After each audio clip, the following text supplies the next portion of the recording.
E agora, mais harmonizados com a leitura que acabamos de escutar, vamos fazendo a nossa prece e vamos agradecendo a Deus nosso Pai, a Jesus nosso Mestre e toda a equipe espiritual que mais uma vez nos recebe aqui na casa de Jesus.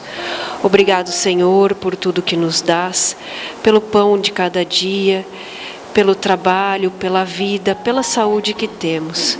Queremos te agradecer por tudo mesmo, Senhor, e queremos te pedir as tuas bênçãos salutares, o teu amor, o teu convívio sempre em nosso seio familiar. Queremos te pedir também para que possamos aprender um pouquinho mais da tua doutrina, que possamos colocar em prática e melhorarmos sempre, e fazermos a nossa reforma íntima. Obrigado mesmo por tudo, Senhor.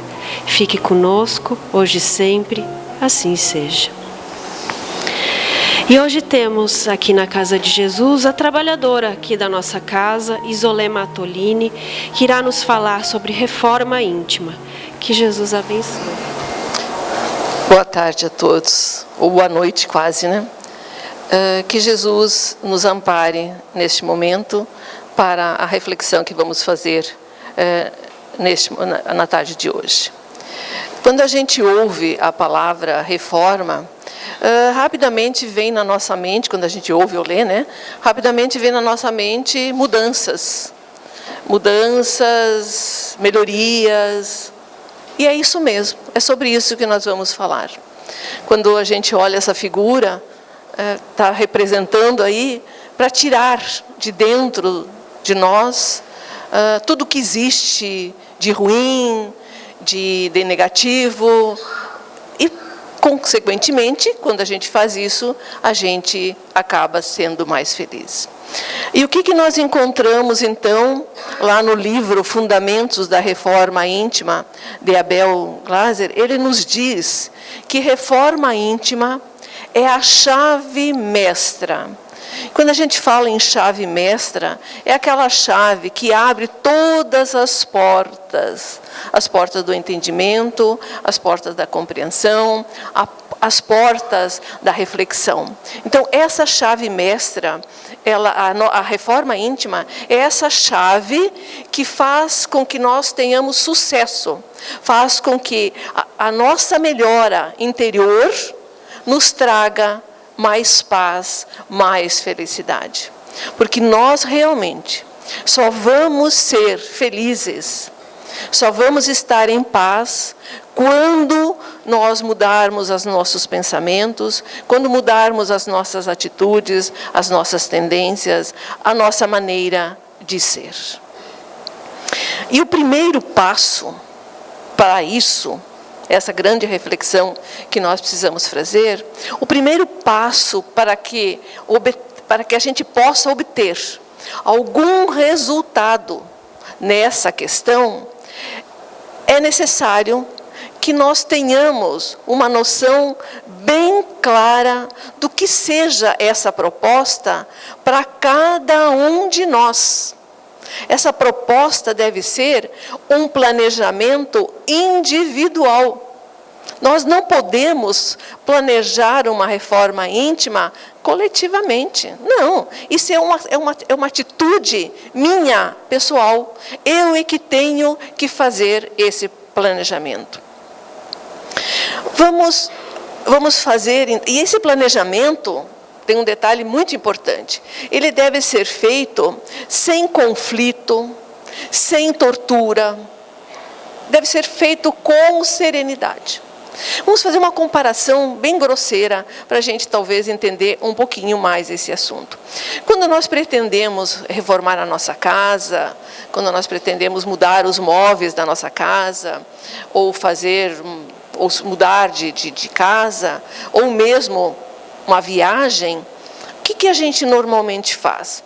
A gente pensa, a gente analisa, a gente reflete sobre tudo que nós vamos precisar fazer ou o que é necessário levar. É assim que funciona para nós termos sucesso nessa viagem ou nessa reforma. Senão, vamos imaginar nós comprarmos aí um móvel e quando a gente vai colocar dentro de casa, vamos ter que derrubar a parede para que o móvel entre. Porque o que faltou? Planejamento. E na reforma íntima não é diferente. Na reforma íntima é necessário também pensar, analisar, refletir sobre tudo o que nós pretendemos fazer, tudo o que nós pretendemos realizar. Analisar as nossas ideias, os nossos pensamentos, as nossas atitudes, observar como temos nos comportado diante dos conflitos, diante das dificuldades, diante dos nossos amores, em todas as situações do nosso dia a dia. Então, nós precisamos sim fazer esse planejamento, analisar essas tendências, analisar os nossos impulsos. Um outro detalhe muito importante, essa análise deve ser feita pensando, não tem como eu mudar da noite para o dia. Então, nós não temos que negar quem realmente nós somos.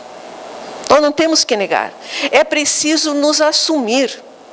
Se eu sou uma pessoa maledicente, eu tenho que, a partir deste momento, que eu tomo consciência disso, eu aí preciso fazer esse planejamento de mudança.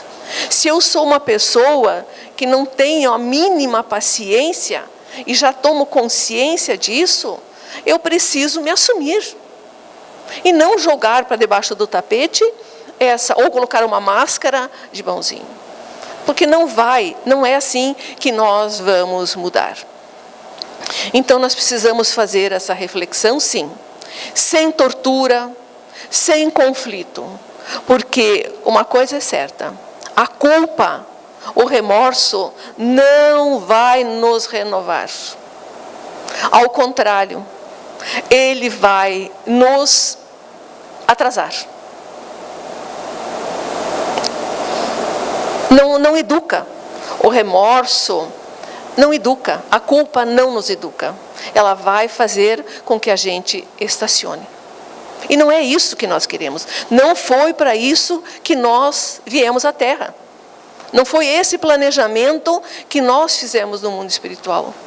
Nós planejamos realmente vir para progredir. Esse é o nosso destino. Reforma íntima não é sermos contra nós. Não é reprimir o mal que existe em nós, mas educar-nos. Educar-nos não é exterminar o mal. É fortalecer aquilo que existe de bom, que está adormecido na nossa consciência. Porque todos nós, sem exceção, temos no nosso íntimo, lá no nosso interior, coisas boas, coisas positivas. O que nós precisamos é trazer à tona isso. É tirar de dentro de nós isso e trazer à tona. A palavra educação, ela vem do latim, que significa educare, que significa tirar de dentro para fora. Tirar de dentro para fora. Tirar o que é bom, alimentar, e tirar o que é ruim para nós trabalharmos a nossa melhora. É renovar. Renovar é extrair da alma os valores divinos que nós recebemos quando fomos criados. Educação é disciplina, é fruto de um acordo conosco mesmo. E esse acordo deve ser feito com harmonia, longe dos quadros torturantes, longe das neuroses, longe de sermos muito severos conosco mesmo. Porque cada um de nós tem o seu tempo. Cada um de nós tem o seu tempo. Claro que para nos educarmos, é preciso controlar os nossos instintos, as nossas tendências, os nossos hábitos. Porque nós adquirimos ao longo das nossas vidas hábitos. E os hábitos nem sempre hábitos saudáveis. E os hábitos que nós acumulamos durante milênios,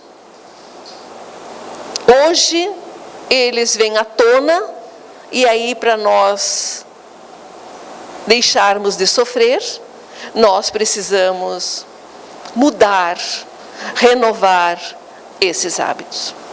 E reforma íntima é, na realidade, ser melhor hoje com relação ao ontem. E nunca, jamais perdermos o desejo, o foco de sermos melhor amanhã do que estamos sendo hoje. E para isso basta-nos aprender a ouvir a nossa consciência e nos estudarmos, ou seja, estudar os nossos instintos, as nossas tendências. Porque quando nós temos uma atitude e que a gente rapidamente percebe o equívoco cometido naquela atitude, qual é a importância? Importante nós fazermos essa análise. Poxa, por que eu tive por que eu agi desta maneira? Por que eu tive essa postura? Reforma íntima é um trabalho gradual, lento. Não mudamos por encanto. Não mudamos da noite para o dia. Não tem como nós descermos essa rampa aqui hoje reformados. Não tem como. Porque nós temos milênios de atitudes, muitas vezes negativas e equivocadas. Mas o que nós podemos fazer na noite de hoje é descermos essa rampa com um pouquinho mais de conhecimento de como nós podemos nos melhorar. Mas voltamos a repetir, essa reforma ela é lenta e gradual. As ideias pouco a pouco vão se modificando. Cada um de nós tem o seu tempo, a gente já falou sobre isso. Muitas vezes a gente caminha rápido, outras vezes de forma mais lenta. Então, nós podemos ter certeza que não é numa existência, ou se vai ser nessa existência, que nós vamos mudar todas as nossas posturas e as nossas atitudes. A transformação somente está lá no livro dos Espíritos, na questão 800. Quando a resposta que Kardec obteve dos imortais foi que a transformação, pois somente acontece com o tempo, de forma gradual e progressiva. Porque nós nunca vamos regredir. Nós nunca vamos regredir. Nós nunca vamos ser piores do que somos hoje. E exige de nós mais que o possível, é dar espaço para nos tornarmos ansiosos ou desanimados. Quando nós quisermos fazer um planejamento e nos atropelarmos na execução desse planejamento, nós podemos sim nos tornar ansiosos e desanimarmos. Não é dessa maneira que nós vamos fazer. É de forma lenta, gradual e progressiva. Então vamos valorizar, porque todos nós temos coisas boas. Isso está dentro de nós. Nós fomos criados com coisas boas. Então, o que nós temos que fazer? É valorizar com otimismo e aceitação o que nós temos de melhor hoje. Valorizar o que nós temos de melhor hoje. Procurar a cada dia que passa, refletirmos um pouco mais sobre as nossas ações, sobre as nossas atitudes e, quem sabe, poder auxiliar, promover melhorias no dia a dia. E quando eu estava preparando esse tema, eu me lembrei de uma situação envolvendo um jovem que durante muitos anos, desde criança, apesar de todos os esforços da sua mãe, ele se negava a participar da evangelização infantil, ele se negava a participar das atividades da casa espírita que a mãe frequentava, mas ela o obrigava a ir. Ela sempre o obrigou a ir e dizia: enquanto você estiver sobre a minha responsabilidade, você vai. Quando você for adulto, aí a vida é sua, você vai fazer o que você pretender. Mas enquanto você estiver sobre a minha responsabilidade, você vai sim. Porque ela sabia, ela tinha convicção, ela tinha certeza de que a sementinha ia ser plantada, ia estar lá e que em um momento ou outro ela iria germinar. E o que realmente aconteceu? Os anos foram se passando, esse jovem se tornou adulto, caiu em si e percebeu o tempo que estava perdendo, né, da sua existência. Passou a estudar, passou a frequentar a casa espírita, assumiu a postura espírita, mudando as suas atitudes, a sua maneira de ver as coisas e de pensar. Mas teve um determinado dia que esse jovem cometeu um equívoco, sem grandes consequências esse equívoco. Mas uma pessoa que estava perto dele não perdeu a chance, né? Aliás, nós várias vezes a gente já ouviu isso, né? Mas você não é espírita? Como é que você foi capaz de fazer isso? Aí, dependendo da nossa situação, né? A gente se revolta, se magoa, esbraveja, mas não foi o que aconteceu com ele. Com a maior serenidade do mundo, com a maior tranquilidade do mundo, ele disse: sim, eu sou espírita. Por ser espírita, eu só fiz isso. Agora imagine você, se eu não fosse espírita, o que eu teria feito? Sem nenhum sentimento de culpa ou remorso ou mágoa, ele respondeu. E é isso mesmo, gente. É isso que nós devemos, com serenidade, com tranquilidade, nos mudarmos, nos melhorarmos, analisarmos as nossas atitudes, a nossa maneira de ser. E nós temos uma passagem também sobre esse assunto, lá no Evangelho segundo o Espiritismo, no capítulo 7, que ele diz que reconhece-se o verdadeiro espírita pela sua transformação moral e pelos esforços que faz para domar as suas más inclinações. E Kardec pondera ainda: torna-se simples definir quem é o verdadeiro espírita, ou podemos dizer verdadeiro cristão. Os podemos reconhecer pelos esforços que fazem em transformar-se em pessoas moralmente melhores e em domar as suas más inclinações, geradas pelas imperfeições milenares que todos nós carregamos no nosso íntimo. Todos nós carregamos essas imperfeições.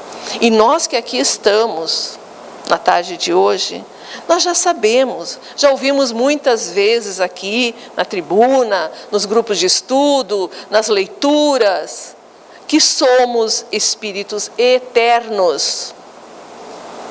Nós não vamos ter fim. Que nós somos filhos do mesmo Pai, todos criados da mesma maneira. Que somos luz da mesma luz.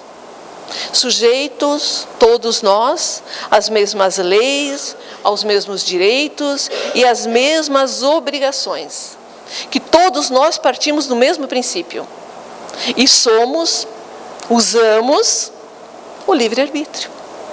Nós, com o passar dos anos, das existências, nós vamos nos definindo como individualidades, vida após vida.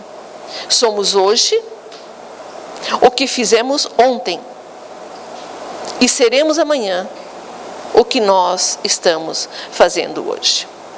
Estamos destinados, este é o nosso destino, o destino de todos nós, destinados à perfeição e à felicidade. Mas essa perfeição e essa felicidade, ela depende de nós, do nosso esforço, da nossa vontade. Por isso que uns chegam mais rápido, outros vão de forma mais lenta. Mas todos nós vamos, sim, um dia sermos felizes e sermos perfeitos. E nós, reconhecidamente, todos somos seres imperfeitos, endividados perante nós mesmos, perante os outros, perante as leis divinas. Por isso, estamos doentes, porque nós não somos doentes. Nós estamos nessa condição hoje pelos nossos equívocos do passado.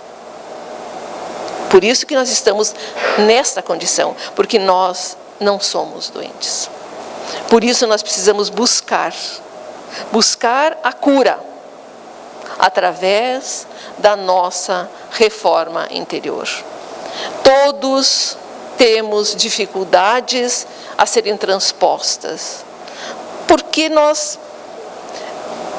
essas dificuldades todas, elas são decorrentes da própria evolução. Hábitos adquiridos ao longo das nossas existências, hábitos adquiridos aos milênios, sabe lá quantas existências nós já tivemos. Então, nós temos dificuldade, sim, por causa desses hábitos enraizados em nós. Mas além destes hábitos que estão no nosso íntimo, que estão na raiz do nosso ser, nós temos também impedimentos externos, impedimentos que a própria sociedade, o próprio planeta nos impõe. Um dos impedimentos que nós podemos falar aqui é o nosso sistema de educação. O nosso sistema de educação não nos ensina a nos conhecermos, não nos mostra caminhos para nos conhecermos. Um outro impedimento é a nossa vida de competição e os nossos valores egoísticos. Nós estamos sempre em busca de ter, de ultrapassar o nosso semelhante, de conquistar mais coisas materiais. E muitas vezes não temos tempo para refletir, para ponderar, para analisar as coisas da alma. Uma outra questão também que nós podemos fazer, que é um impedimento para a nossa reforma íntima, são as crenças religiosas. Nós temos muitas crenças religiosas que nos iludem a respeito do que nos aguarda após a morte. E nós sabemos, nós que aqui estamos, já com algum conhecimento sobre a doutrina, que nós não vamos ser melhores nem piores lá do outro lado do que somos agora. Essa que é a verdade. Nós não vamos virar anjos depois que a gente morrer, ou demônios. Não, nós vamos continuar a sermos o que nós somos. Mas temos muitas crenças religiosas que nos iludem, que nos dão, nos colocam coisas diferentes do que realmente são.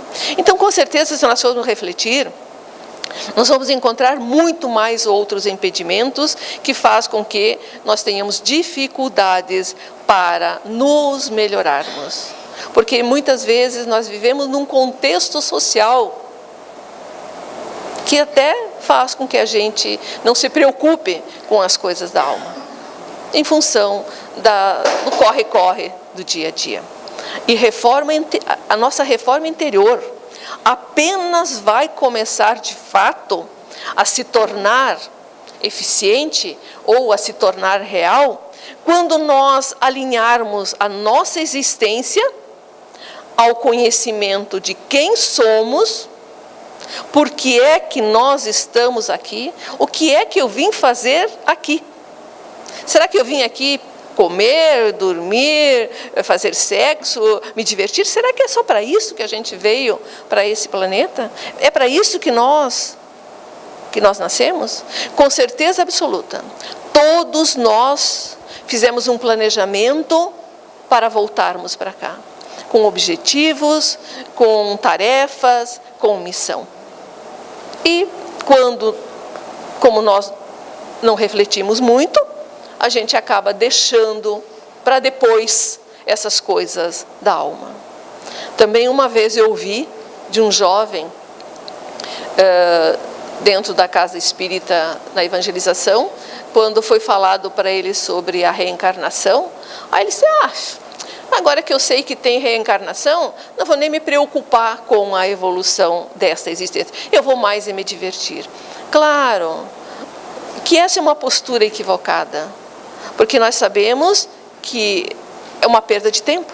E será que quando é que nós vamos ter outra oportunidade de voltarmos, de reencarnarmos?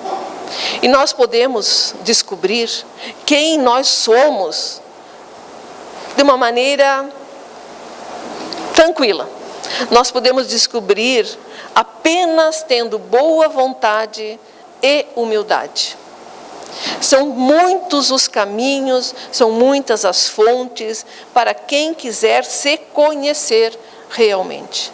Nós vamos citar algumas, mas são muito mais do que essas. Nós podemos, a primeira delas, estudar as ocorrências do dia a dia. Vamos analisar a nossa postura, as nossas atitudes, vamos observar como é que temos agido ou reagido diante de uma fechada no trânsito, diante de alguém que furou a fila, que entrou na nossa frente, diante de alguém que nos olhou com um olhar de superioridade ou que nos apontou um dedo. É muito fácil nós observarmos quem realmente nós somos, analisando as ocorrências do nosso dia a dia.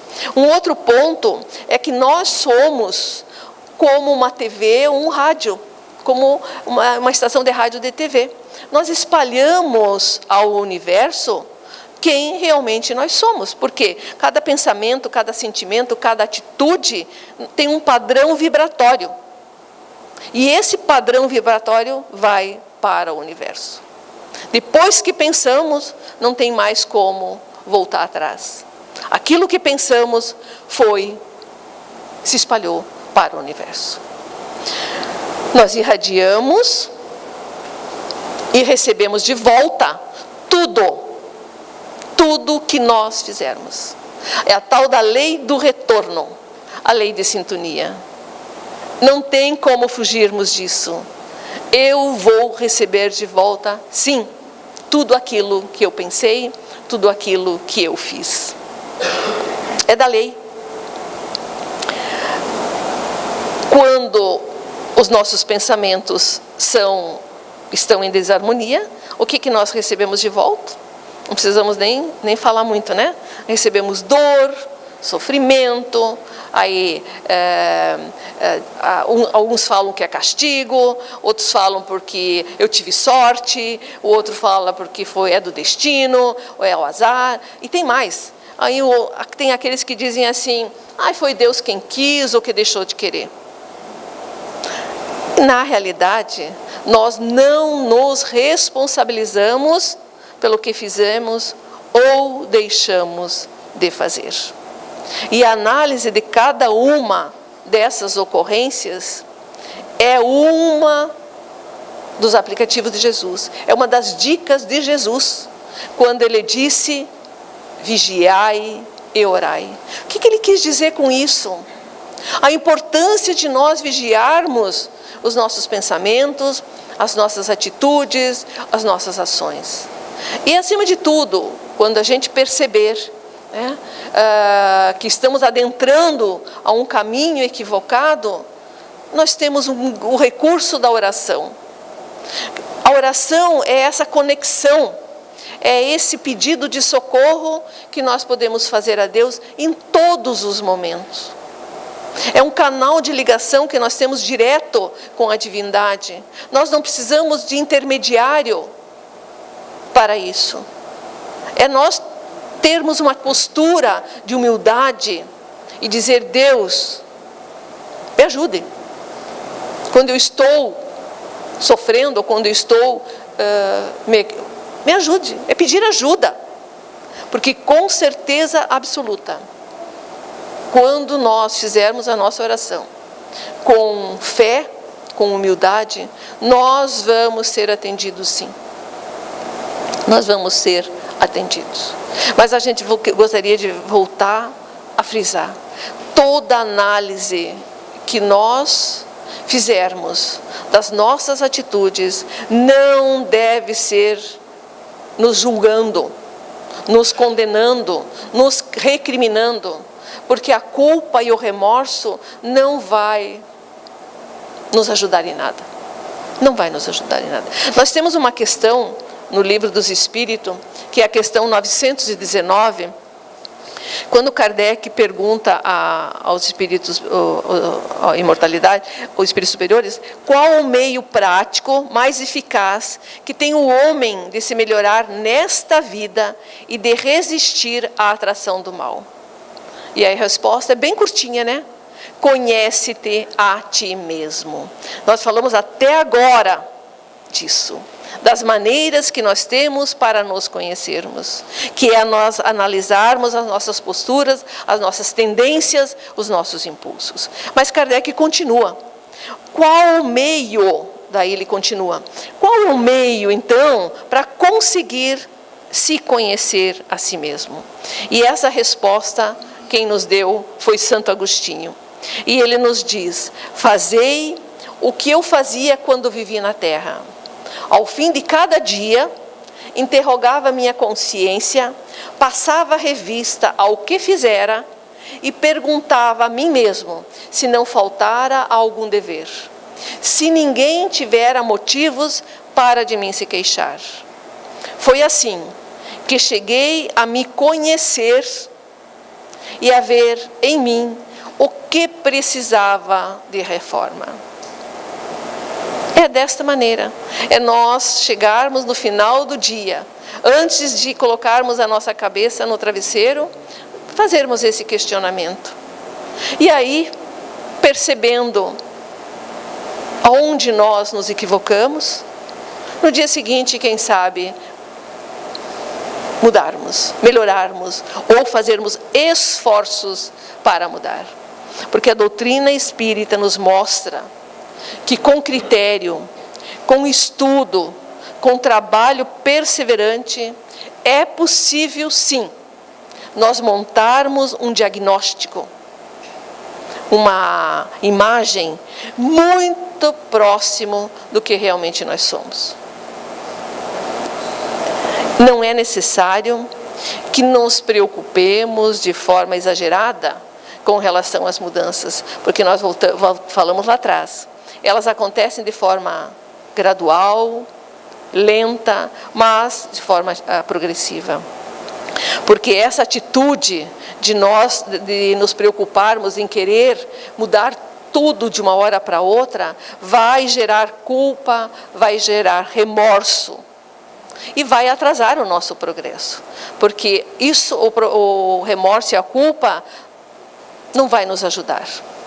Então a tendência é que o conhecimento de nós mesmos nos induzam à transformação desta maneira, porque isso está inclusive na questão do Livro dos Espíritos que nós mostramos lá atrás, na questão 800.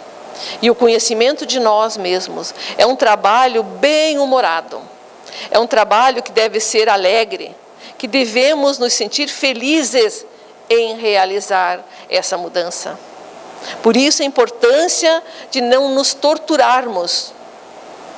Porque sem o conhecimento de nós mesmos, sem o conhecimento de quem realmente eu sou hoje, que eu estou hoje, nós não vamos fazer uma reforma íntima. Sem um diagnóstico correto, não tem cura. Não existe.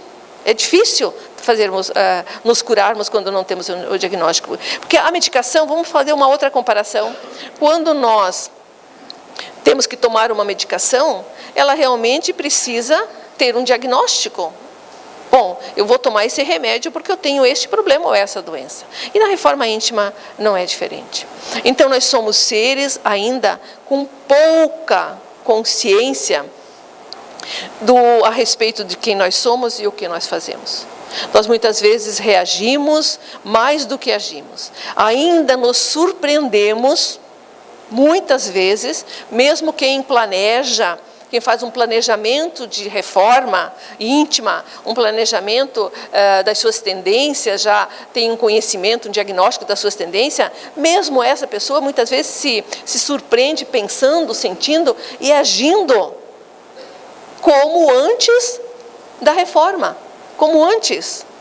E o que fazer quando nós nos deparamos com essa situação? Sem desespero. Vamos recomeçar. Não importa quantas vezes nós vamos cair, mas o que importa é levantarmos e seguirmos em frente. É importante nós sairmos daqui na tarde de hoje, nos lembrando de que não existe nada, absolutamente nada de irreparável. Não existe.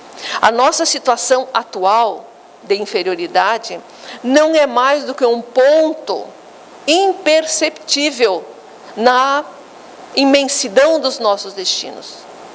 Nós somos espíritos eternos.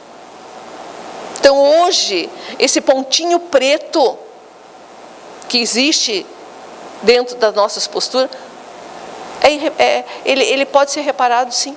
Não existe nada, absolutamente nada que seja irreparável. Nós vamos ter tantas oportunidades quantas forem necessárias até chegarmos à perfeição. Nenhuma das ovelhas que meu Pai me confiou, disse Jesus, se perderá. E nós somos as ovelhas do rebanho de Jesus. Se a nossa melhora só depende de cada um de nós, nós precisamos buscar entender a nossa condição atual, a nossa situação atual e traçarmos metas para a nossa mudança. Com tranquilidade, com serenidade. Nós temos no livro Reforma Íntima Sem Martírio, que diz que a grande missão do Espiritismo, porque é ele que nos mostra o caminho que devemos seguir, ele nos traz os conhecimentos para que possamos promover a nossa melhora pessoal. Essa é a grande missão do Espiritismo, que nós sabemos que o Espiritismo é esclarecedor, consolador, nos traz informações, nos traz conhecimentos. E quando nós conhecemos a verdade vai nos libertar.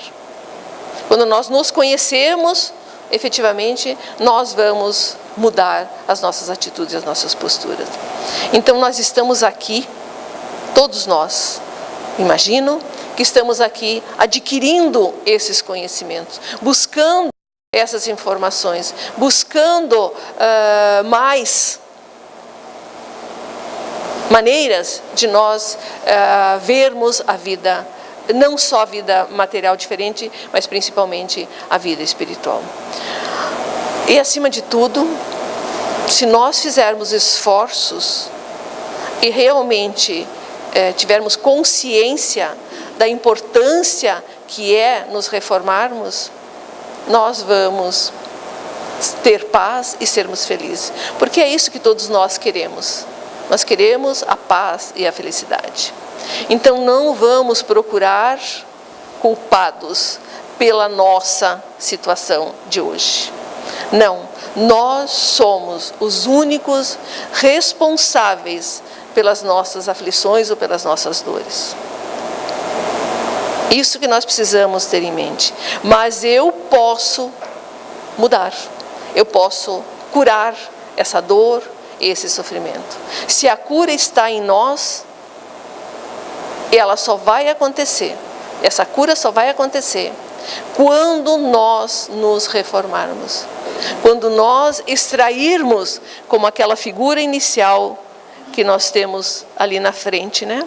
Quando nós extrairmos de dentro de nós tudo que existe de equívocos e de alguma forma substituir isso pelos bens imperecíveis que nós todos sabemos quais são.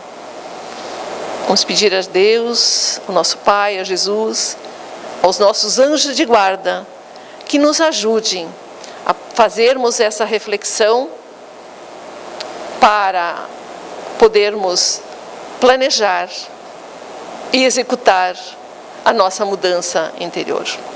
Obrigada pela atenção de vocês. Tenham uma boa noite. Nós aqui agradecemos, Isolema, pela mensagem desta tarde e noite, e temos muito o que pensar mesmo.